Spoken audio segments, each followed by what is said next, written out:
Brilliant. Okay.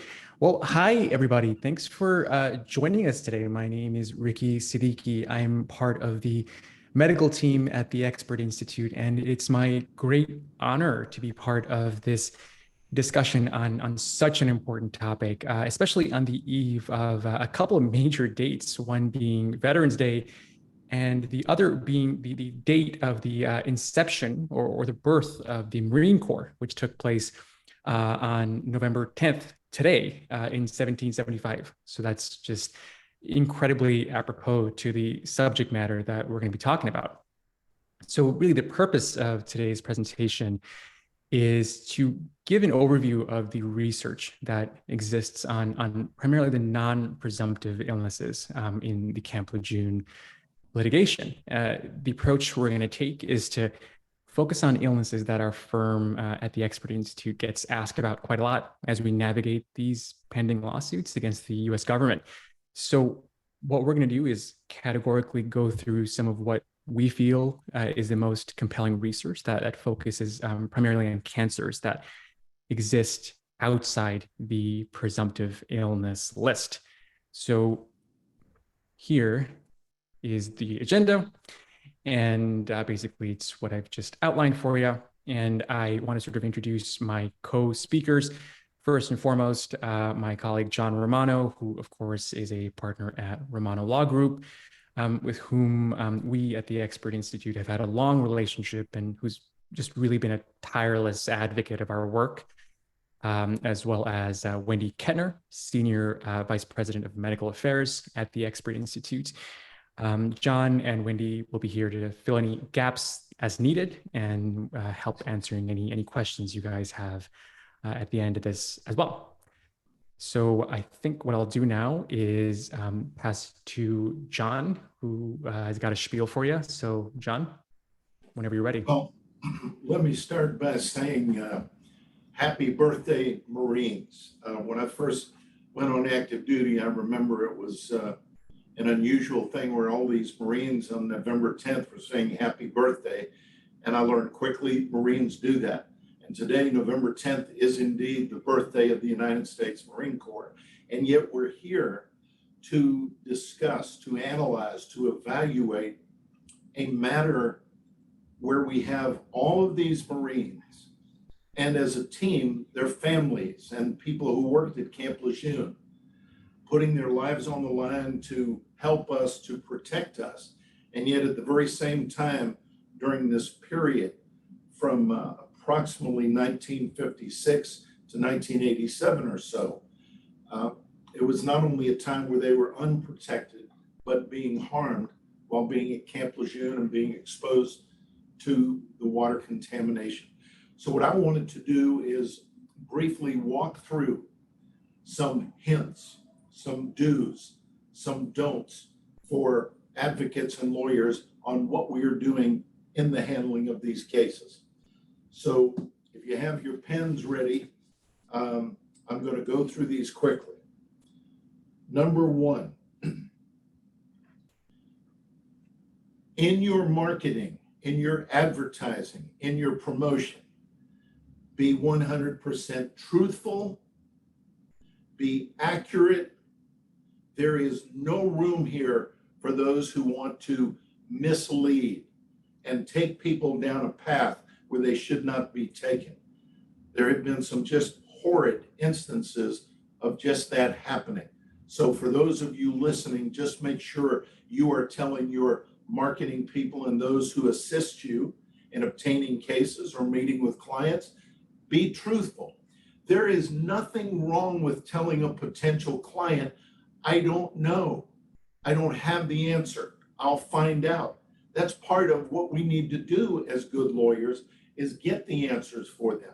But there are too many people who feel the need, well, I better have an answer or I'm not going to get the case. Well, that's nonsensical and it's unethical. You don't do that. You want to be able to give them the answer or tell them you don't know and you will find out. Number two, do not rely on other people's interpretation of the statute. You've got to read the statute. You've got to reread it. You've got to reread it. Go through it as much as you can and learn the statute so that you know the ins and outs of the statute and what is in the statute, what is not in the statute.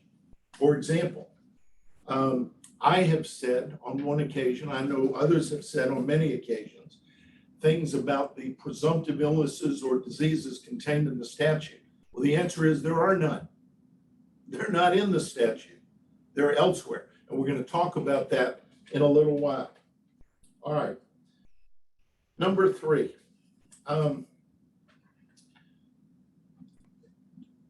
best way to put this is don't ignore the history, the nomenclature of the Marines. Learn about the Marines. Understand some of the basic history of the Marine Corps. I heard one lawyer at a recent live seminar say that he was handling these cases and we're going to fight for these soldiers. Marines are not soldiers.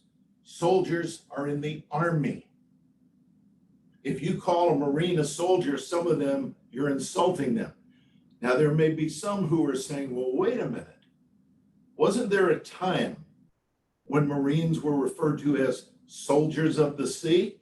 The answer is yes. That predates World War II. But in modern times, Marines are Marines, soldiers are in the Army, sailors are in the Navy, etc. Make sure that you have an understanding of basic rank structure, the base. Get out the maps of Camp Lejeune so that you know what you're referring to. Number 4, do not delay in obtaining medical records and service records. And if you're having any difficulties in obtaining them, again, you can go to the Expert Institute. They can provide you with assistance, and there are others around the country who can do that. We have, for example, brought on board in our firm a medical records custodian expert who used to work for a hospital healthcare group with many hospitals. We brought her into our firm because getting medical records, the right ones, making sure we have them, so key. Number 5, don't be pleading, quote, negligence, end quote. Don't put anything about negligence in your claim form. If you do, you run the risk of pulling your case out of the statute and subjecting it to an entirely different set of laws. Number 5,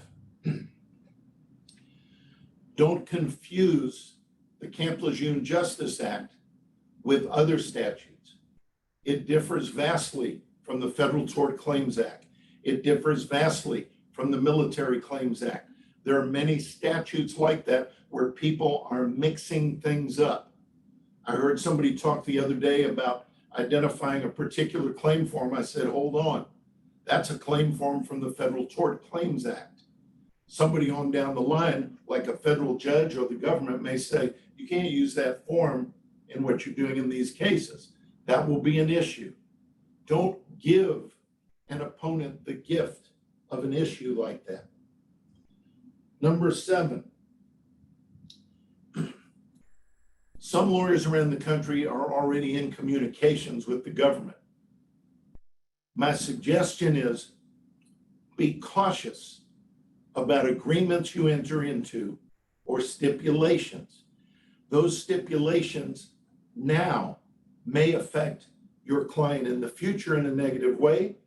Those stipulations may affect other clients you have. Those stipulations may have far-reaching effects which you never intended to happen. Consequences you never dreamed of by entering into them. Talk to other lawyers.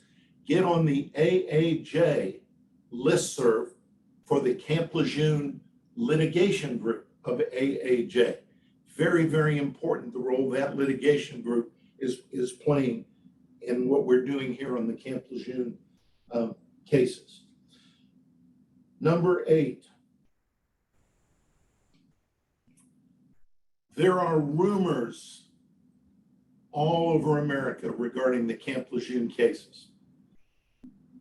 And some people throw gas on those rumors and it spreads like a wildfire. When you hear something that sounds crazy, you hear something that you go, I can't imagine that that would be accurate or true. Stop. Talk to others who are handling these cases. Talk to others who might know what is happening and just share information. Remember this, when you are in the plaintiff's bar, you are in a group of people who must share all the time to make it work for all of us and our clients. A great plaintiff's lawyer is a great sharer of information, of strategies, of tactics. So anybody who has questions, you should pick up the phone, send an email or a text to inquire of others. Again, go to those listservs. Very, very important. Number 9, make sure you diary and calendar for all of the deadline dates. I know we say this all the time, and yet lawyers are always getting caught because they don't do it, or they diary or calendar for the wrong dates or deadlines. Make sure you are doing this. Obviously, having a great case management system in place in your law firm is vital. Number 10, there is still confusion with literally hundreds of lawyers across the country where they're interchanging the word lawsuit for claim, claim for lawsuit. Under the Camp Lejeune Justice Act, in order to get things moving, a claim must be filed, and there are certain requirements. Then that claim theoretically will be evaluated, reviewed, assessed by the government. And after a certain period of time, the government then either accepts the claim, denies the claim, or does nothing. After that period, then a lawsuit may be filed. Review the statute, make sure you're aware of that. And don't be interchanging claim and lawsuit, very different. I know that's basic to many, but there's still a lot of lawyers using those terms interchangeably. Number 11, Marines tend to be more structured in their lives and in their work. They tend to be more responsive. They tend to be more disciplined. And I know all of you know Marines who maybe don't fit in what I just said. There are exceptions. But here's what that means. You don't tell a Marine, all right, I got your question, I'll be back to you Monday, and get back to him next Thursday. No. If you say it's Monday, you got to get back to them Monday, otherwise they lose faith in you. It's very important that you are exceptionally responsive to these Marines, to their families, and to civilians and others who worked on the base. Remember, it's not just Marines and their families and the civilians who worked in the area. I know that when I was at Camp Lejeune, and this takes us back to the mid-70s, we had one entire group, I don't remember if it was a company or a battalion, but they were military from Canada visiting Camp Lejeune for like 2 months for training and for war games. There was another group from Europe. There was another group from Africa. There were groups coming in from all over the world to live at Camp Lejeune.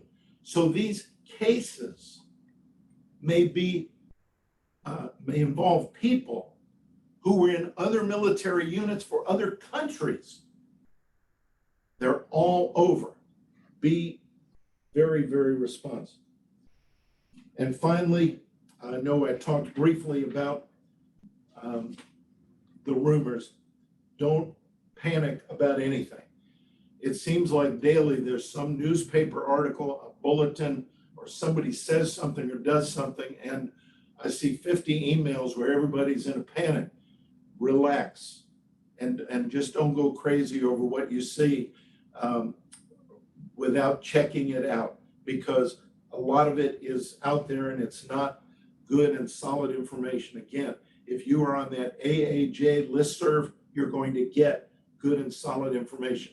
If you're dealing with Expert Institute, they're going to provide you good and solid information. There are certain lawyers and firms around the country and experts, you'll get good and solid information. So I hope these hints, somewhat do's and don'ts, help. And I'm really honored to be here just to be a part of this. We're going to make this a great afternoon, and hopefully it'll be a wonderful learning experience for all of us. I'll turn it back to you. Thank you so much for that, John. Thank you for your words. I think we can dive right into the presentation. So the next couple of slides, I think, is going to be very familiar territory to most of you on this presentation, but I think it would be a good idea to just quickly cover the basic timeline of events and the chronology of the toxicity which occurred at Camp Lejeune. So after being established in the 1940s, of course, residents of this Marine Corps base were exposed to improperly stored, were exposed to drinking water that was contaminated by improperly stored toxic waste over several decades, starting from the 1950s. Now, throughout this time, specific sites, which we now understand to be the sort of points of distribution from which toxified drinking water spread throughout the camp, were identified. And these sort of sites were contaminated in successive years, starting from Tarawa Terrace in 1952 and Had Not Point in 1957. Sort of the shutdown and contamination of water contamination testing occurred in the 80s. And in the 90s is when the Marine Corps first began notifying the former residents of potential health risks. In recent years, of course, there was greater efforts at generating awareness behind what happened at Camp Lejeune, and sort of especially in how that the former residents of this camp could be cared for moving forward. All of this culminating in the Camp Lejeune Families Act of 2012 and the most recently the PACT Act of 2022. These are the 8 presumptive conditions related to Camp Lejeune. You can see that there's a common through line here. It's really cancer centric, and indeed cancers are going to be the focus of our discussion today for this reason.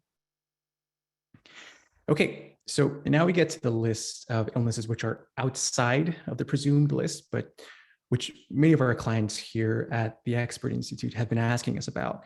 There's this keen interest in ascertaining how and if and to what extent the literature supports or denies the connection between the 4 primary toxins found at Camp Lejeune, which are benzene, vinyl chloride, TCE, and PCE, those toxins and the development of these other illnesses. So one of the takeaway points for this conversation is to give you an idea of the state of the literature that exists and why exactly finding answers to the questions of these non-presumed illnesses are so tricky.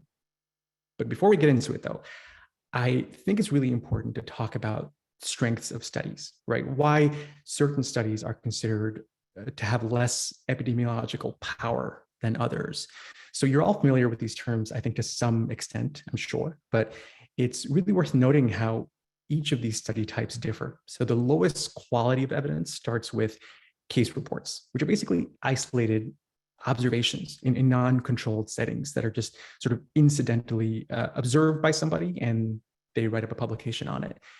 Moving up the pyramid, case control is a little stronger. What it does, it compares groups who have a disease versus those who do not, and then thinks retrospectively, looking back in time, investigating how these two groups have differed in the extent to which they've been exposed to like a harmful compound, and whether certain risk factors may be linked with certain diseases.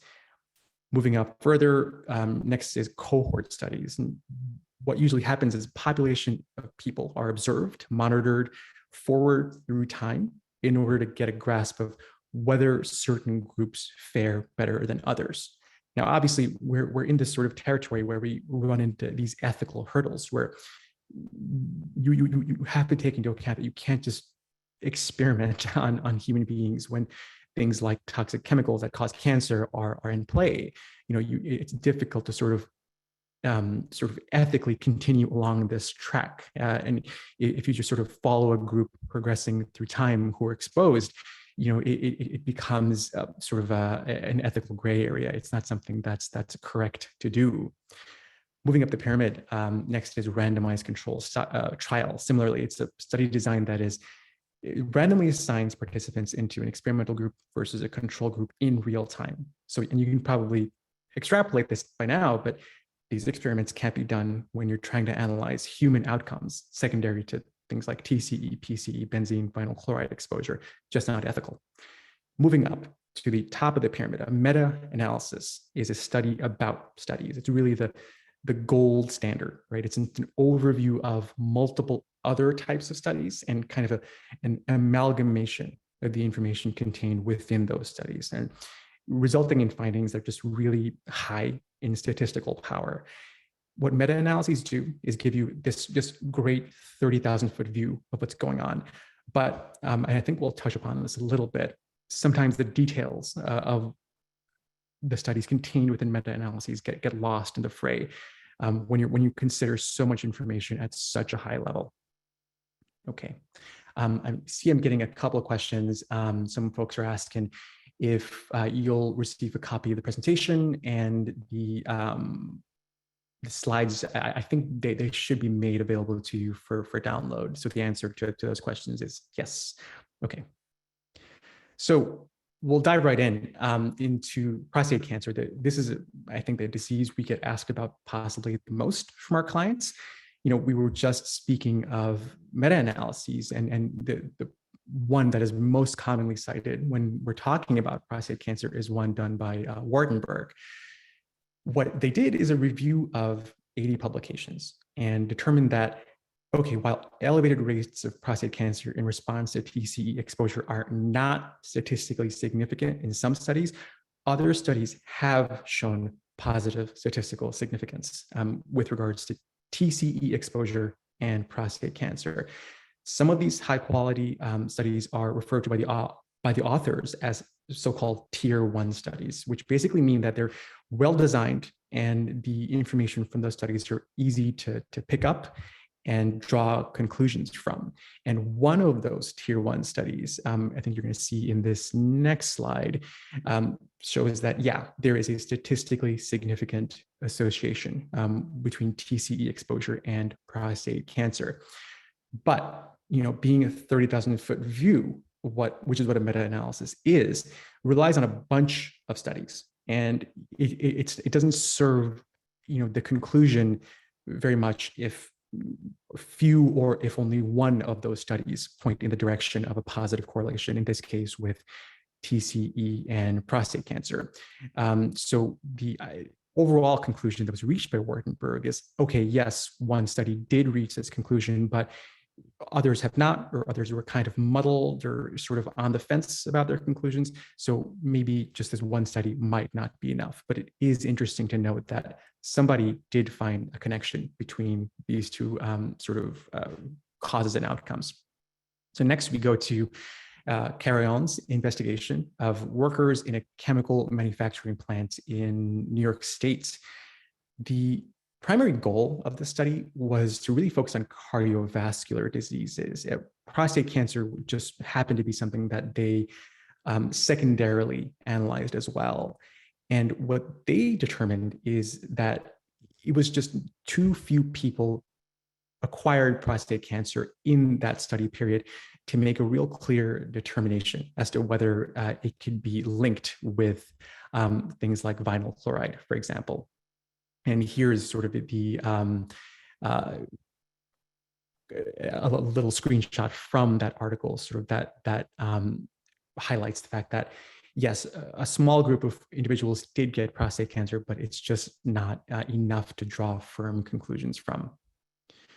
Moving on to Scott's publication, what these folks have done is just a broad evaluation of all the literature on this topic after the year 2000. And key phrase from this is that basically there are some epidemiological studies, and I'm quoting here, when considered as a whole, have associated TCE exposure with excess risk of kidney, liver, lymphatopoietic, cervical, and prostate cancer. And that basically there is a modest elevation in the risk when you're thinking about prostate cancer, specifically in relation to TCE exposure. So Scott basically seems to gather evidence of a mildly strong relationship between individuals with high exposures to TCE and the development of prostate cancer. And at Camp Lejeune, the types and the extents of exposures vary. They vary based on how close you are to the sort of drinking water distribution points and how long you've been there as well. Okay. Yeah, and here is that sort of text that was quoted by Scott. Moving on to lung cancer.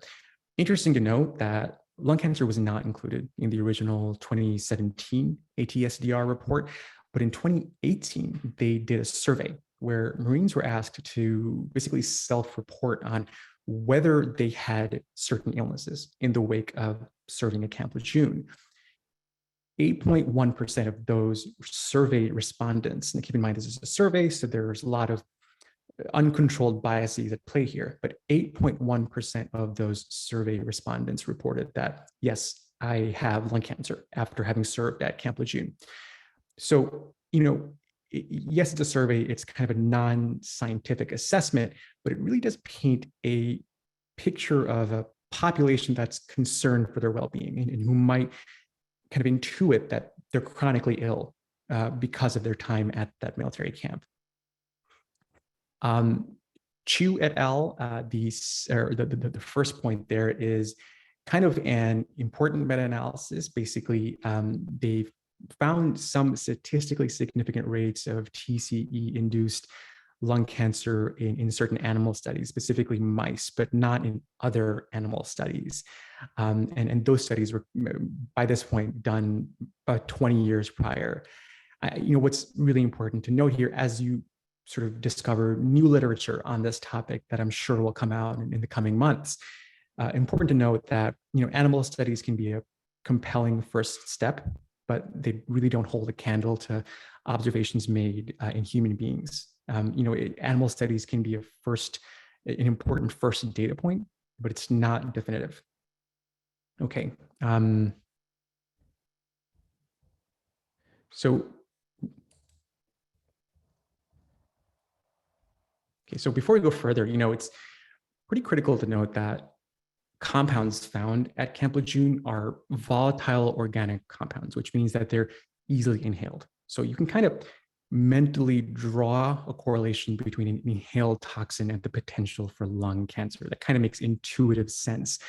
And, in fact, just unrelated to all this, compounds such as benzene and vinyl chloride have previously been related to the development of lung cancers. And just what I'm showing you here is a screenshot of the title of a 2016 Minnesota Health Department study, which points out that long-term exposure of vinyl chloride over one's whole lifetime can increase the probability of lung cancer development. That sort of leads to the 2014 study by Matei Guida. It's a massive study. It's a gargantuan multi-institution population study known as iCare. You may have heard about this study just sort of in your own investigation. And what it does, it dives into the work history of about 5,000 individuals exposed to certain solvents while on the job. And it's important because they're really good at adjusting for confounding variables, meaning that this study takes into account sort of things that independently and unrelated to TCE, PCE cause lung cancer, for example, like smoking, or for example, like socioeconomic status. It adjusts for those variables. And they conclude that, yeah, I'm reading the quote here, is exposure to PCE may constitute a risk factor for lung cancer, especially among women who seem to have a higher prevalence of exposure than men. I think I have, yeah, and here is the sort of exact quote. So it's a really important study. And last but not least, we have a CELO study, which actually predates that eye care study by about 10 years, but still finds, albeit weak, but still finds some weak connection between vinyl chloride and lung cancer development. Okay, so next topic is on breast cancer. One really landmark study on this topic of breast cancer centers around PCE contamination, which occurred in Cape Cod, Massachusetts, in which drinking water was contaminated by the toxin in the late 60s up to the early 80s.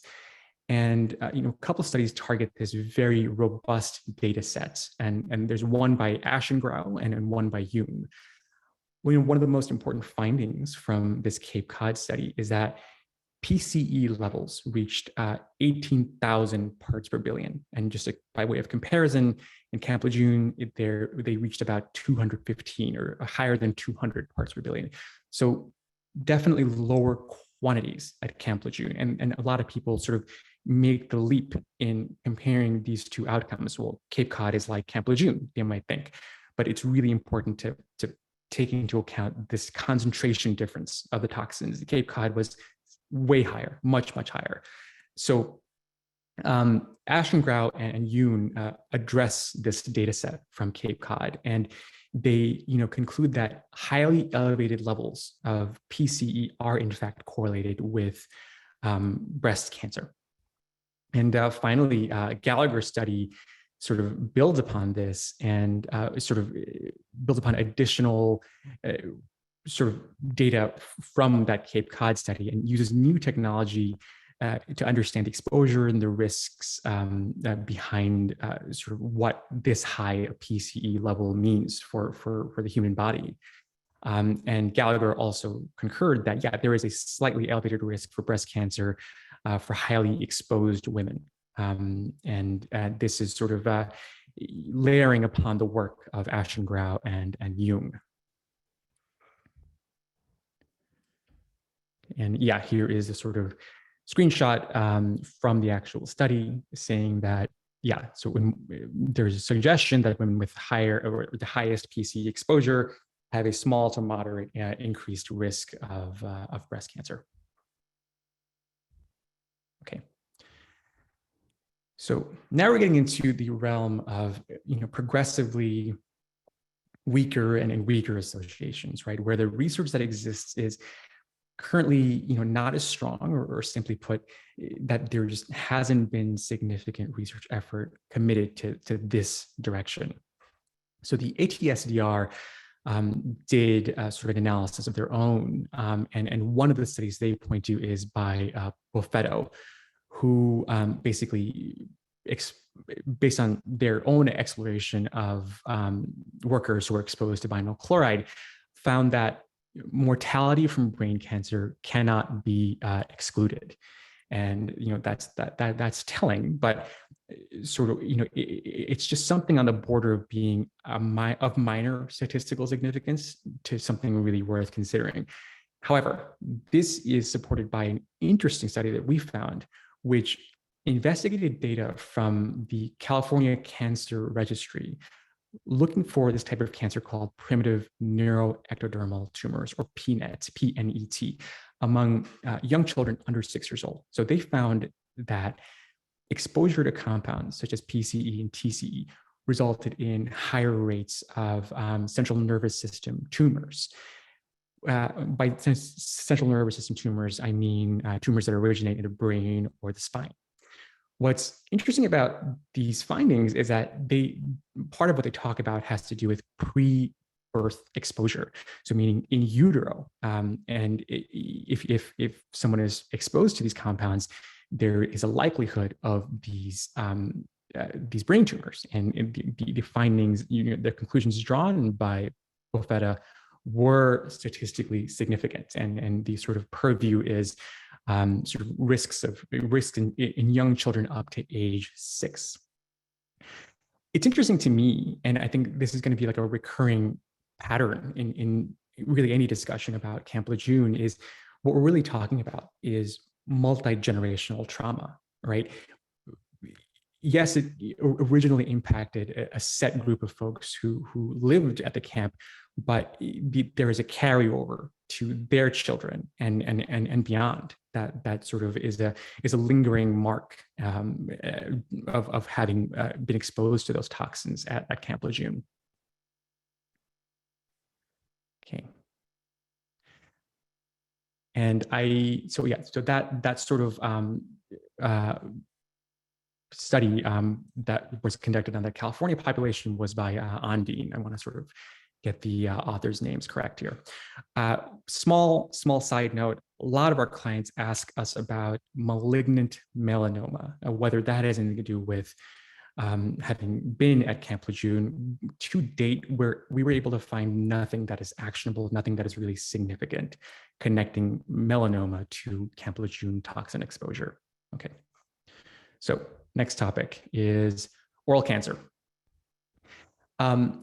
The first article to talk about is Vaughan, and what they do is they take a look at a cohort of dry cleaners or dry cleaning company workers in the 90s, sort of trying to analyze the question of, would exposure to PCE have anything to do with them developing oral cancer? They found nothing. They found that there was just not a strong enough statistical link. But what's interesting is that if we just revisit the Cape Cod data, Ashgrau also cites this case control study from Massachusetts and Rhode Island, saying that mothers with high PCE exposure levels during the first trimester have increased odds of having a child with certain oral defects like cleft lip, cleft palate. So it's not oral cancer, but there are sort of defects of the upper digestive tract. And there's much more to this. It's not just sort of cleft lip, cleft palate. It's also spina bifida. It's also hypospadias. And these are all sort of developmental defects, and they occur in women who have been exposed to PCE levels greater than 40 micrograms per liter in utero. And just as sort of by comparison, at Camp Lejeune, the contents of the drinking water in some cases were found to be in excess of 200 micrograms per liter. Very important. This doesn't mean that the concentration in drinking water always equals the concentration that is ingested by a pregnant woman. Just a data point that is sort of important to keep in mind and to think about. What's also interesting is that the ATSDR points to this data set when they say that exposure or in utero exposure to PCE is linked with significantly lowered birth rates in children who are born to, not birth rates, birth weights in children who are exposed in utero. Okay. And this is, again, the sort of screenshot of the point in the actual article that shows the PCE exposure threshold of at least or greater than 40 micrograms per liter. Okay, moving on to colorectal cancer, there are really two main studies of note. First is a 1999 population-based case control study by Paolo, who found statistically significant relationships between public drinking water contaminated by PCE and colorectal cancer. This is also based off of the evidence and data from the Cape Cod study. And the other important study is a very, very large Scandinavian study from between 200,000 to 300,000 industrial workers who were followed from 1961 to 2005. So the sample size is quite large. In that study, the conclusions reached were that workplace benzene exposure and colorectal cancer could be very strongly connected, and that the relationship was strongest in women versus men. Okay, and this is sort of the first of the two studies that I mentioned that draw from the Cape Cod data, the Paolo study. Okay.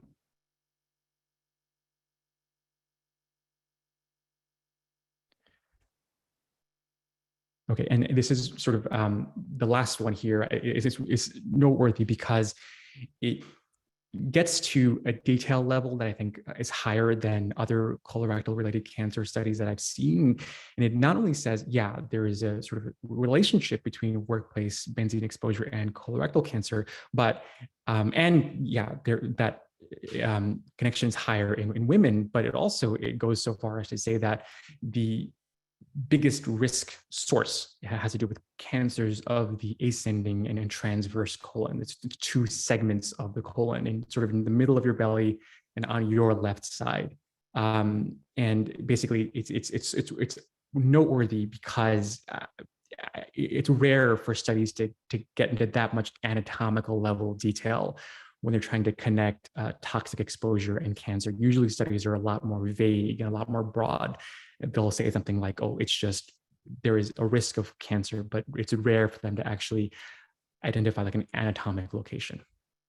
Okay, moving on to esophageal cancer. I think basically the take-home point for esophageal cancer really is there is a kind of a focus, all of the research conducted to this point focuses on early life stages, but really the overall evidence has just been pretty inconclusive. And I'm sure there's more studies that will investigate this, animals, human studies, and so forth. But right now, there just seems to be a lack of a preponderance of evidence supporting a connection between esophageal cancer and any of the compounds found at Camp Lejeune.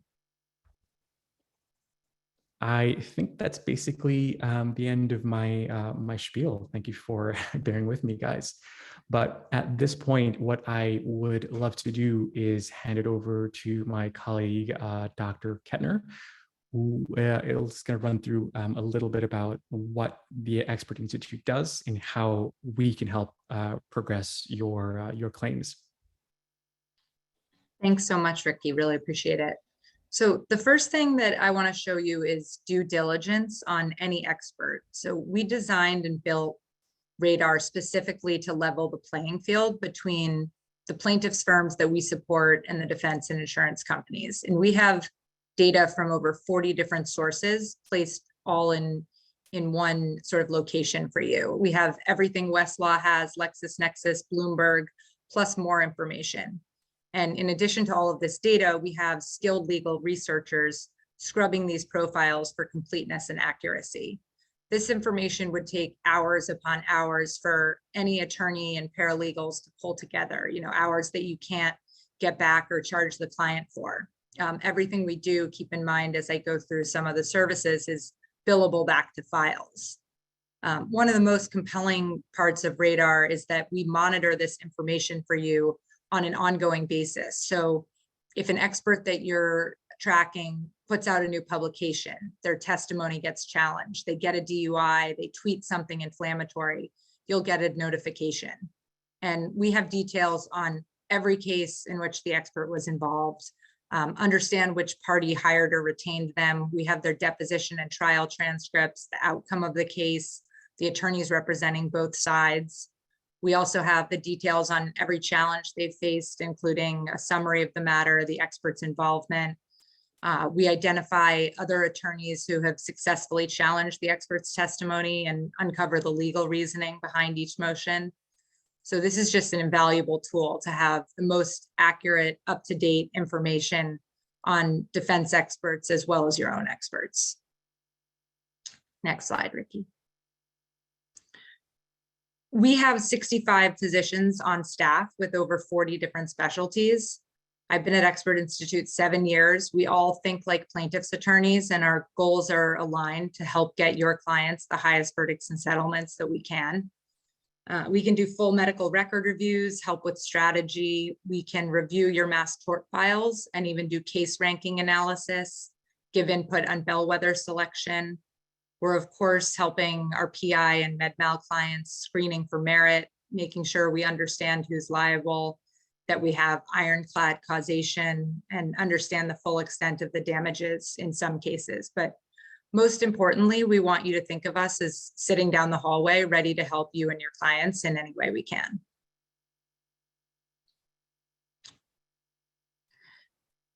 So this is our namesake, right? We find experts, but we're very unique in that we have no financial relationship with the experts that we find for you. They don't pay us anything. We don't pay them anything. We don't mark up their rates. We also don't have a stable of experts. We're custom recruiting for you. So we get very granular on the specifics of the experts. If you want someone in a certain geographic location, maybe someone who's already been involved with the MDL, so they're familiar with the science, everything we just went through, or maybe you want some fresh arms in the bullpen for these matters that have multiple waves going on. Perhaps you want someone who's published or works in an academic setting. Our biggest goal, whether we're finding you an expert in the medical field or non-medical field, is someone that's going to drive up the value of your case for your clients. Also, same thing, it takes time to find the perfect expert, but this is what our 100+ researchers are doing all day long. And again, this, like everything else, we want you to request a payment receipt to put it in the file so that you can recoup the cost. Next slide. Our research guide. So some of the 65 MDs on our staff have backgrounds in medical research and medical writing. You can come to us with any medical topic and we will review all of the literature, boil down the science to anywhere from a 15 to 60 page report. You will get the URL links to all of the articles, and we pull cases that are similar to yours. We've done these for all of the mass torts, but also for PI matters such as long-term outcomes after whiplash, or how Alzheimer's patients experience chronic pain, product liability, Medtronic's TAVR system. We have a library of about 600 of these on our website, so I'd encourage you all to go look at that. It's a great resource. This is similar. Ricky has really actually led the charge on this. We are designing plaintiff selection criteria also for every MDL. It's all done through the literature, evidence-based medicine. Given the number of firms we work with across the country, we really have our finger on the pulse of what is developing with these MDLs, and we can work with you to help put it together for you. Next slide. So I've been at Expert Institute a long time, and people have always asked if we do chronologies, and now we do. We launched these about 3 weeks ago, but we took our time because we really wanted to come out with a product that was superior to anything on the market, both in terms of the deliverable itself, as well as the cost and the turnaround time. And I'm confident we've done that. These are put together with a combination of artificial intelligence as well as OCR, and then one of my doctors taking a look and making sure everything is accurate. The timeline that we send is linked back to all of the records, and the information is also organized by organ system, key impairments, procedures, labs, and it just costs 30 cents per page. And we deliver this in 3 to 4 business days. So much faster than any human could do, and most of, or not everything that's on the market. So I hope if you have a large file that's been burning a hole on your desk, you'll send it over to us and try it out. We've gotten tremendous feedback from our clients. So thank you for everyone's time, and to all of you who stuck with us until the end. I think we will take some questions now.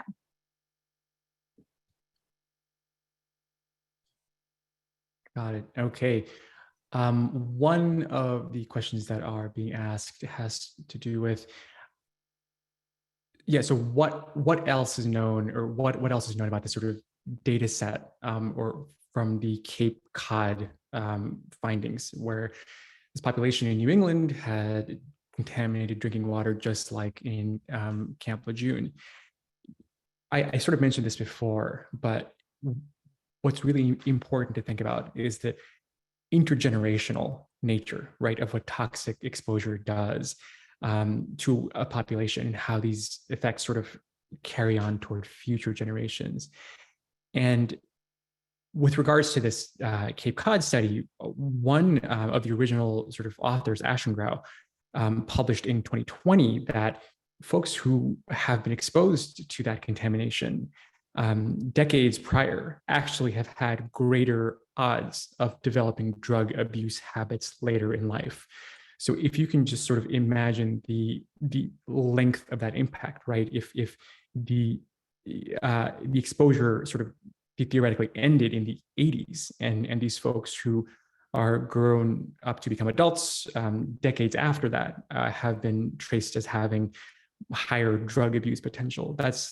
I find that to be extraordinary to think about how far-reaching a toxic exposure can have on someone's life and the life of the next generation. Okay, getting another question. Any clients with skin cancer, tonsil cancer, or prostate cancer are ineligible for Camp Lejeune, or are clients with that? I think,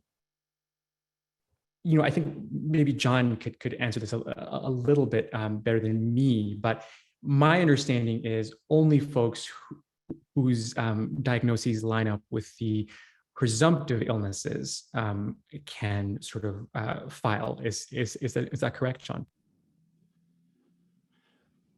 The answer is we know this. We've got these, according to the VA, these presumptive illnesses, injuries, diseases. Beyond that, it has been estimated that there are over 300 other illnesses or diseases which may fit into a valid and viable claim. The way I have looked at it is it depends upon what the scientists and the doctors say.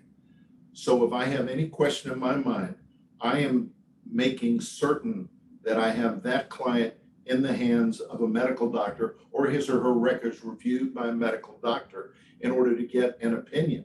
But I have not seen anything yet that is some kind of a written report that is a scientifically, medically valid report that says this is absolutely excluded or that is absolutely excluded. I don't see it that way at all. It is all going to depend on the circumstances. I was just talking with a Marine this morning, and we were chatting about a situation with with a loved one in his family, and it is not within one of those presumptive categories. And I said, well, everything you're telling me leads me to the conclusion that if a doctor says there is a diagnosis and there's a connection regarding the causation standard equipoise as set forth in the statute, that's going to be a valid case. And he had said, well, he was told by someone it was excluded. I go, no, I haven't seen anything like that before.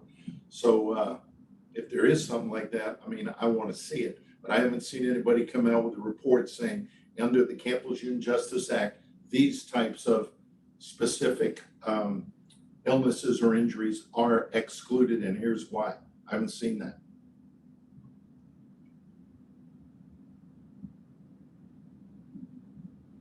Got it. Thank you, John.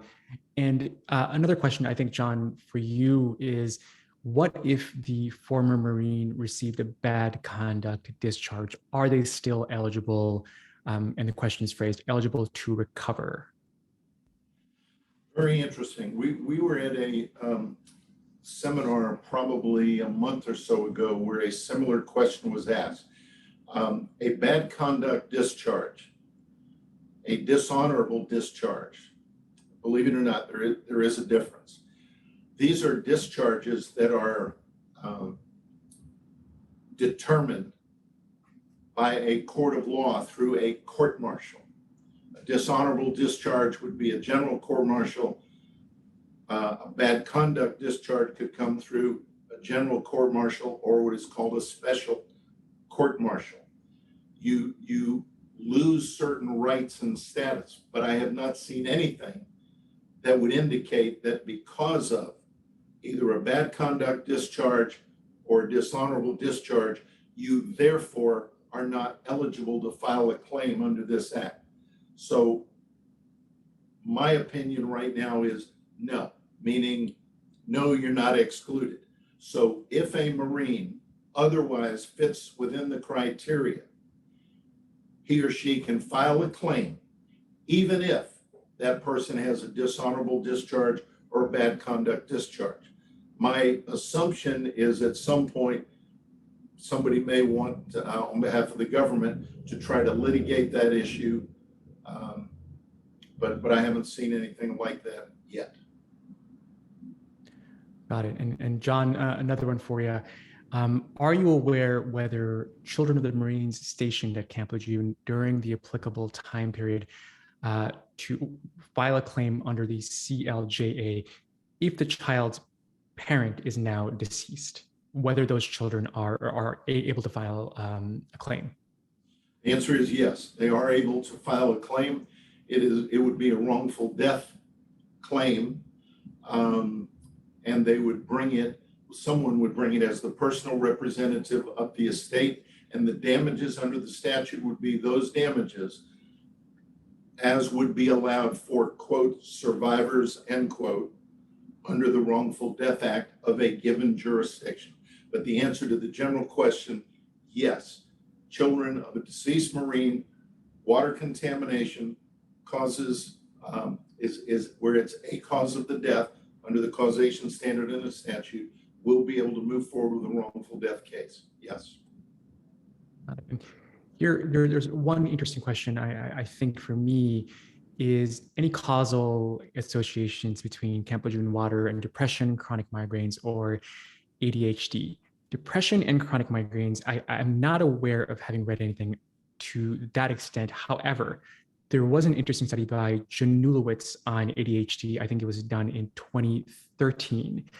And what they found was, well, what they tracked was folks who are known in the sort of Cape Cod exposure cohort to have been exposed to high levels of PCE in utero. If you follow these individuals to adulthood, you give them a battery of like neuropsychological testing, like motor testing and sort of examinations of their mood and memory and so forth. You know, can you say that these individuals or their backgrounds line up with ADHD or something similar?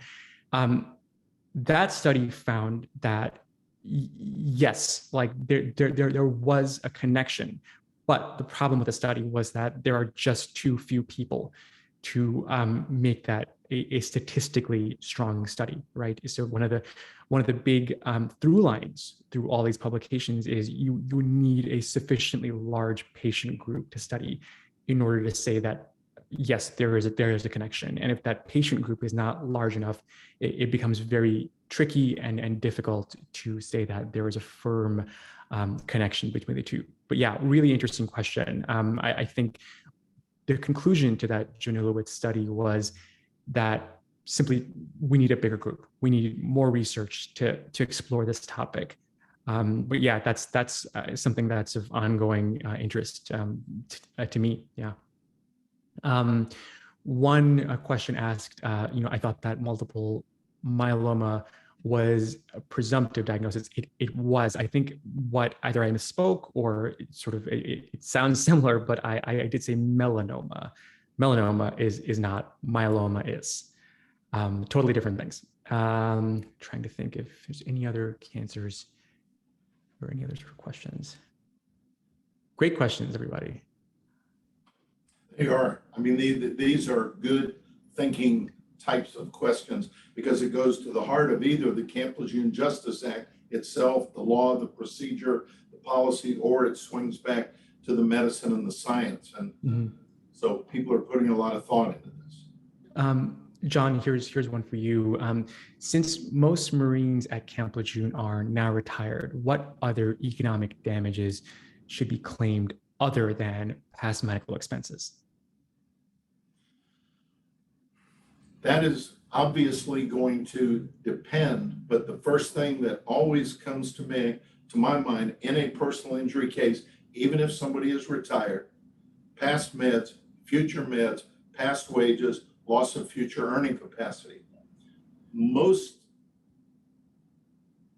Every Marine I know, in fact, everyone I can think of who, quote, retired, end quote, from the Marine Corps, meaning he or she did the 20-year, it might be longer, 25 years or 30, but when that person retires, virtually everyone goes into another field of work, another occupation, another job, and many are doing that right on through their 60s and 70s and even later.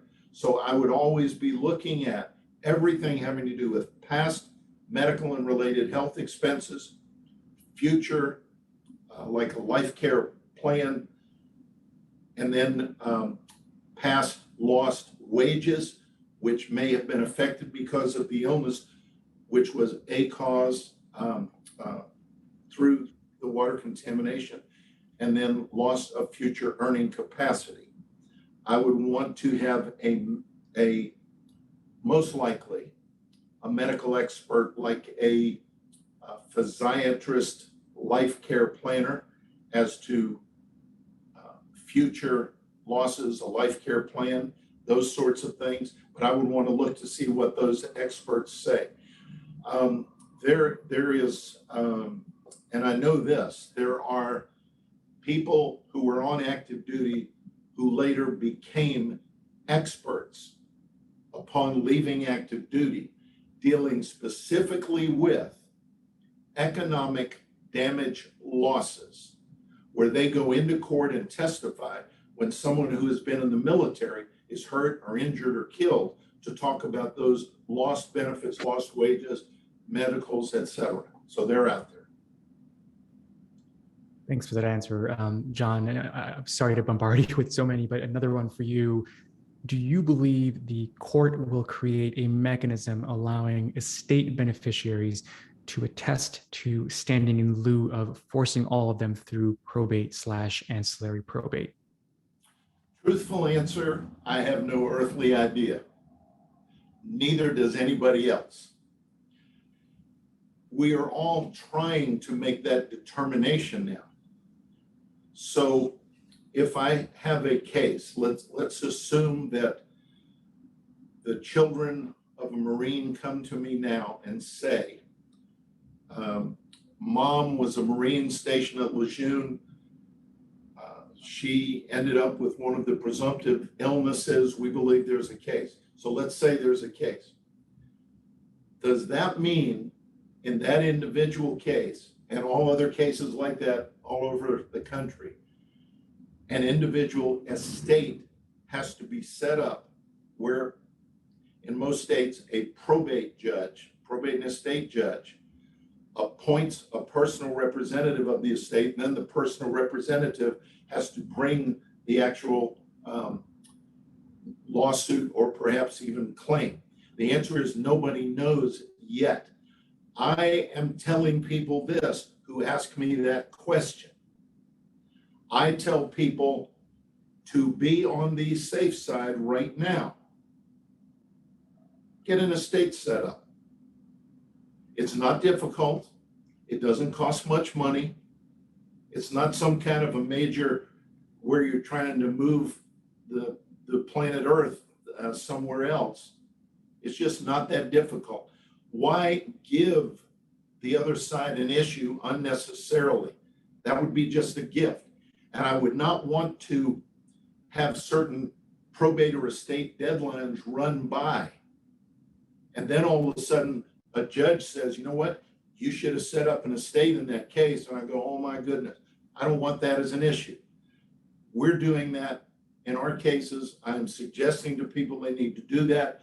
I am hopeful that we can get some kind of an early clarification from the judiciary on whether or not we have to do that, because it's certainly in the interest of the federal rules, where the federal rule starts off with a note saying the purpose of these rules, at least in part, is to move things along more swiftly and less expensively. That would be one way to do it, by not having all of the people in all of the wrongful death cases go out and set up all these estates.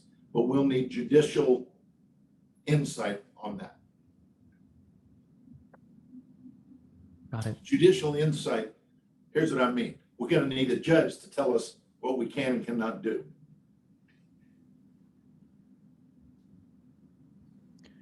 Okay. And another person asked, why are some cancers on the list for healthcare expense reimbursement, but not on the list for disability compensation? The presumptive lists are not the same.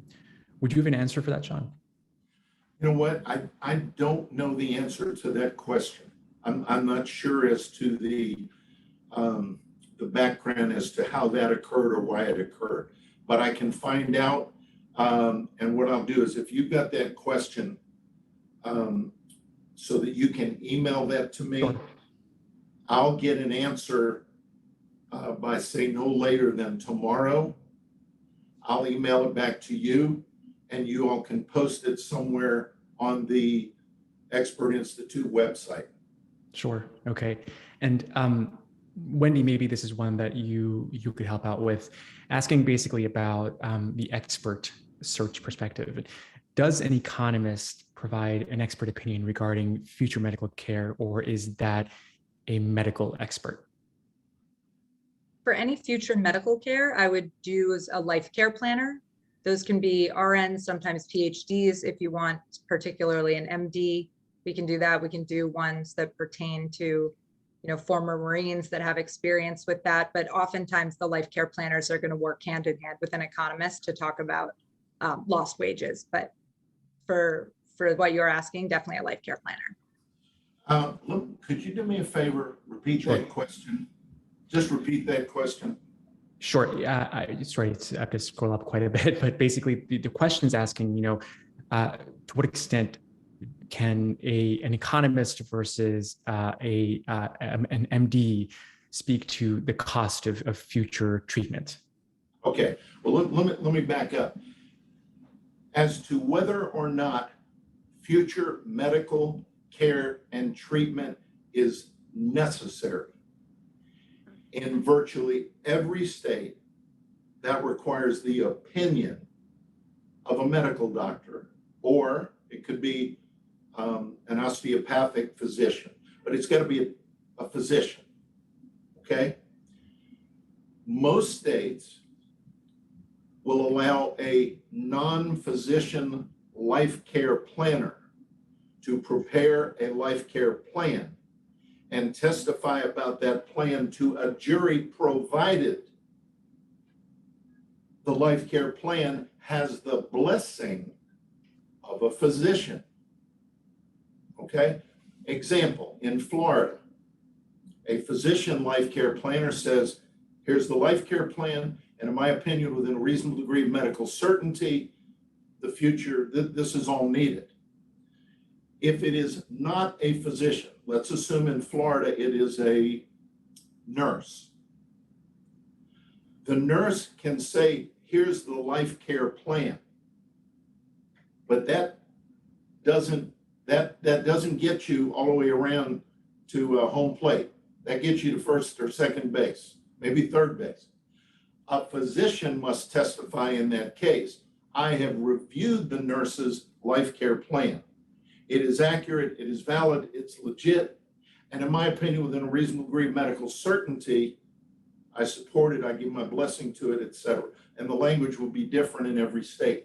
There is case law in states where life care planners have testified who are not physicians, and their testimony ultimately was not allowed.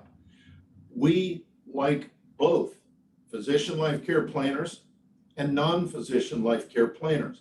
But that is an important thing to remember. Most states, and I would state federal judges too, are going to require the blessing of a physician for a life care plan. Economists cannot say, well, in my opinion, these medical procedures, let's just take a particular procedure, back surgery. An economist is not allowed to say, in my opinion, he needs back surgery. The economist can say, well, the doctor says, within a reasonable degree of medical certainty, he needs the back surgery. And the back surgery is going to cost whatever, $50,000. And the economist can say, therefore, economically, in order for that $50,000 to be in an account 10 years from now, when he needs that back surgery, you need to put this much and stash it away right now. I'm done. Thank you, John, Got for it. elaborating. I think another really important question, this one also has to do with experts. It is, to what extent are hydrogeology factors related to the transport of the VOCs within the groundwater system becoming significant in these cases? It's a category of expert we get asked about quite often, and it just sort of makes sense sort of to find these people and speak to them, because it's really important to have an awareness of how water is A, contaminated, and B, distributed along the camp. And I think it's something that sort of hydroengineering folks are best suited to speak to. But yeah, Wendy, anything else to add about that one? No, a little outside of my realm. Ricky. Okay. Let me just share this with you. Roughly 10 years ago, I tried a case with Todd O'Malley that was a gas fracking drilling case up in the Pocono Mountains, where there was pollution and we alleged injury. And I remember when we first got involved in the case, how often I've said over the years, well, it ain't rocket science. And I learned that in a gas fracking drilling pollution injury case, it's rocket science. Sometimes when you start dealing with whatever in the world the name was of the expert you were just talking about, that's rocket science. And you need to have a great expert who not only is just fabulous in terms of credentials, background, experience, training, and real world know-how, but someone who can tell the story of what it all means, to explain it, to articulate it. And usually they do that with wonderful demonstrative aids, including animations. Got it. Thanks, John. And I think the last one we'll take before a couple of closing remarks is a great one, I think. The question is, if a Marine has been receiving compensation for asbestos exposure, will this preclude them from recovering under the Camp Lejeune Act for the same injury/illness?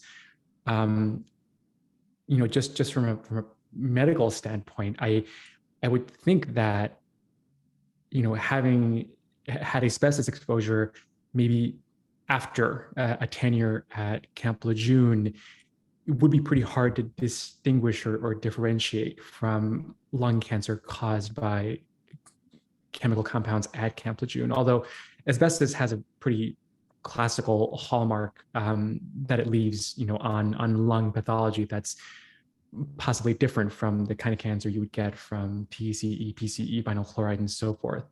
But yeah, I'm curious, John, what the answer to this question is. Well, as a lawyer, the first thing that hits me is, tell us about the asbestos exposure and what is the mechanism of injury and what is the injury and how do we know that? I would then say, as to the water contamination, what is the mechanism of injury? What did it cause in the way of injury? How do we know that? And remember, the key is, was it a cause, not the cause? The reason I say that is the first thing that jumps out at me is the concept of the eggshell theory, aggravation of a pre-existing condition. The worst thing, if you have someone, let's just say at age 20, exposed to asbestos, and that may have caused certain problems. Then the person is on Camp Lejeune during that period of time, exposed to water contamination. What is screaming out to me is new injury and possible aggravation of a pre-existing injury. So I think those are the issues that we would get into. But aggravation of a pre-existing injury, condition, illness, or disease is one of the most abused and overlooked aspects of personal injury cases in America. The two most overlooked and abused that I see constantly: failure to pick up on aggravation of a pre-existing injury, and failure to recognize and pursue aggressively consortium claims: spousal consortium, parental consortium, filial consortium. Got it. All right.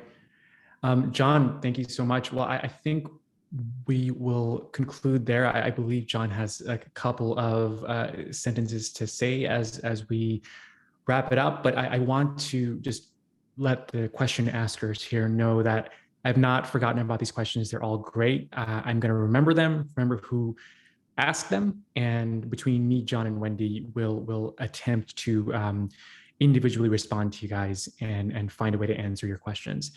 But yeah, John, please, the floor is yours. Well, the first thing I would say is we have such a remarkable honor, all of the experts and the lawyers and the teams of people involved in representing those who may have been injured at Camp Lejeune. It's just an extraordinary opportunity to help people who are deserving and who need our help. So it's wonderful when you can be involved in a project where you feel great about it every step of the way. The second thing I would say is I want to make sure that everyone knows about the extraordinary work you all at Expert Institute are doing. Our firm has been working with you now for many years, and the things that we have always seen are quality analysis, quality evaluation, quality reviews and assessments, timeliness, responsiveness. When we ask you to review something and give us your opinion, we get solid opinions back. Sometimes yes, sometimes no, meaning sometimes you say, John, that's a great case. Sometimes you say, get away from this. Don't pursue that one. And you may not say it like that, but that's the message I get. But the other thing is the responsiveness in when we call or we write or we request something, you all are back to us instantaneously and things don't drag on.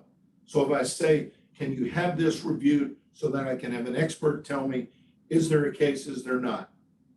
It happens with speed. It is rapid. And that in what we do is so very, very important. It also helps that you all are all a delight to work with, and that makes all the difference in the world. So I thank you for letting me be a part of this, inviting me to do this. It's been an honor and I've enjoyed it. Thank you so much, John. Thank you everyone for joining. Please feel free to reach out to any of the three of us with additional questions or anything we can get started on for you. Thanks, guys. Thanks, everybody.